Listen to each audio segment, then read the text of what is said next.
Yandere Simulator is one of the most well-known indie games that's ever been released, but sadly it dig its own grave.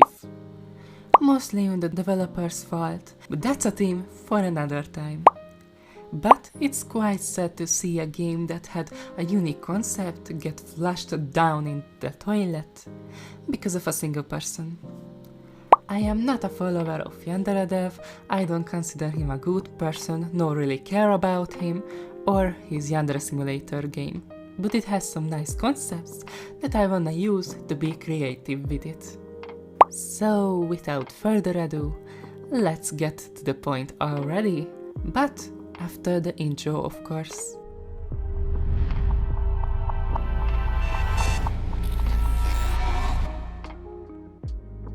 In this video, I am going to talk about and redesigning TARO Yamada. He is the love interest of the game. His nickname Senpai also refers to his role of the game. A senpai is a person who is a mentor or a senior in a school. So, if you are below someone's grade, then that person can be your senpai. But to be honest, Taro seems younger than the other characters due to his baby face. And I'm not saying that it's bad to have a baby face character as a man, but it just simply doesn't work for his character. He's supposed to be the Chad, the cool guy who makes the girls and maybe the boys mad. And I get that he's basic because he's customizable, but all his looks are horrible, and if you want a game that's recognizable, then your character needs to have some unique features. Or else, if you see a black-haired, black-eyed character, then you would probably imagine 100 more anime and games with that character. Because let's be honest, that is a very common character design. So I wanted to give some unique features to him and let me think. Maybe some beauty mark would be amazing for him, because you may or may not know, beauty marks are the places that you got kissed the most from your last life. And I think it's super unique and cute and romantic, and I just think it fits for his character. And in the media, or at least more older shows, the characters who were hot and sexy received a beauty mark around their eye, and I wanted to resemble it with this in mind. Because it kinda resembles sexiness in a kind, and there is a lot of recognizable patterns in Yandere Simulator, and I want to talk about the short-haired characters, because most of them have as flat hair as wet hair, and it just creates them, I don't know, stiff and less exciting. And there are many cool hairstyles that you could give to your OCs. You just have to search the web for a hot minute. And I found the perfect hairstyle for senpai, the wolf cut. It is very stylish these days, and it makes people have more romantic, dreamy feel to it. So I had to give it to him. He sharpened his eyes out a little bit, it just gives him an extra that he deserves. And I had to change his eyes to blue, because I generally dislike characters with the same hair and same eye color most of the time, and a different color just makes them pop out a lot more. This is totally going to be a theme here with most of my characters, so buckle up, honey. Oh, and also, the blue eyes just makes his tannish skin look more fitting, since that is something that makes a person attractive, a good old suntan. At least these days. These days that is the sex appeal for people. And it's time to talk about what else I changed about this design and what I left behind. First, let's get out the obvious. The uniform is the same one I gave to Ayano and Osana, but it's for the male characters, and it's the generic outfit for them, so it's not customized, but you can if you want to. It's the basic one, you know. He has this beautiful dark blue blazer with a burgundy tie and pants. I had a hard time figuring out if I should make the pants blue or black or burgundy. But finally realized that burgundy was the best opinion, and not just because I love that color combination, but it is much more unique than the other colors and it fits well with the girl's plaid skirt. Well, I actually had a dilemma right there, because I didn't know if I wanted to make it as plaided as the girl's skirt or just leave it simple, but I felt like with a pant it wouldn't necessarily fit right or it would be too busy, so I left it behind like that. Other than the mentioned things, I didn't change anything really. Like, he still has some black short hair, he's still a guy and I think he is recognizable if you see him with my other redesigns. So I think I did a good job here. And I didn't really want to make him many exciting details on him really, because I wanted to keep him recognizable. When I first redesigned him, I made him look like a totally new character. And if I would say that it's TARO YAMADA, then you wouldn't believe me. So this time I went with a different direction.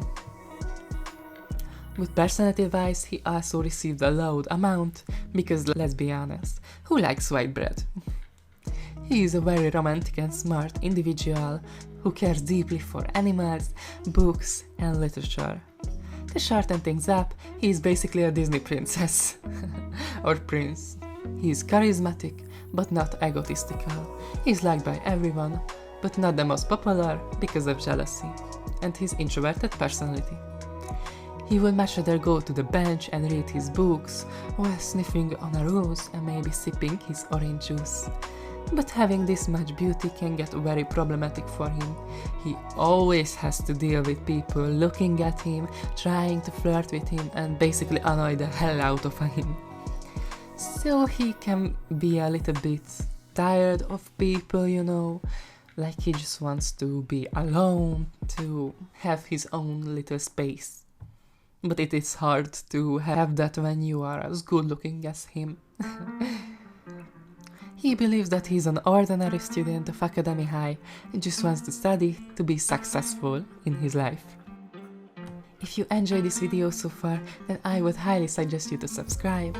It basically costs you nothing, would make me feel very happy, and you could get some notifications on my videos. I think it's a fair deal, but back to the video. With that face and looks, it's hardly believable that he is as much of a Casanova as he is. I believe TARO YAMADA is a generic self-insert boy stereotype of the game. There isn't anything special about his looks, well, except that he looks like its creator. Maybe it's a fantasy of him, you know, having 10 girls fawned over him, and this is the only way he could imagine that ever happening. But I just feel like it's kinda problematic and weird. And by the way, can we talk about how weird it is that he has a teacher, a nurse and his own sister as rivals? I'm going to talk about the first two when it's their turn, but Hanako has some relationships to Taro, and having a clingy, overbearing sister is impossible to have in real life, because the only times that this usually happens is in anime or porn. So we can see where he got his inspiration for this one. But I think it's not necessarily a good idea. So here's what I would change with their relationship. And it is make them annoy the hell out of each other. Like they always annoy and bully each other in a loving way, because it's all for fun and there isn't anything sexual in it. But when they need each other, they are always there as supporters. And now that we're talking about senpai's relationships, I feel like it is important to talk about Osana too. They've been childhood friends ever since kindergarten. In my rewrite, Taro actually knew about Osana's crush on him, but he didn't feel the same way and he didn't want to ruin their friendship, so he kept it in himself until the week of the game. Because if the player doesn't do anything, then Osana can make him fall in love with her and he can see her in a different way, stealing our men from us. Because this week Osana plans to, confess her love to Senpai and just basically helps him out, makes him food and just being a nice person. Overall, I still being a little bit of a tsundere. And I feel like there isn't any disadvantages when we kill Osana. In Amai's week, we can see their cutscene, and Taro is sad either way of you eliminating her, but she is supposed to be his childhood friend, so I don't understand how it doesn't affect him as much. I mean, he's just being sad and that's all. There isn't any breakdowns or anything. And it was probably because Yandere was being lazy and he just changed the dialogue that the characters are saying, but for the feelings and the vibes, he changed nothing. The characters' body languages should also represent that, because feeling guilt for rejecting your best friend or being worried by her disappearance is not on the same level. We talked a ton about Osana and Taro, but the most important one is not talked through. And it's none other than Ayano and Taro's relationship. In the original game, Ayano could give Taro a present during the school day, which is super cute idea, but having only that is super boring story-wise. They should have more depth in their relationship, because I feel like none of the players really care about their love story or senpai. So, we would have dialogues and contacts with him. Like Ayano, she can still be shy around her, but she could manipulate her ways around to get around senpai and force him to tutor her or help her understand the class, or maybe she could make him trip and then quickly rush to him to help him out or something. And they start developing some sort of friendship and start to get to know the other person. It is really hard to care for a romance story when the two lovers don't interact at all, at least in my opinion. And here is the new and fresh Taro Yamada with a personality and the reasons to live. What do you guys think about him? Did I succeed in making him more interesting? Thank you for the watch time, hope you had fun, at least I did. Let's see you next time, but until then, have the best time of your life. Have fun, be happy,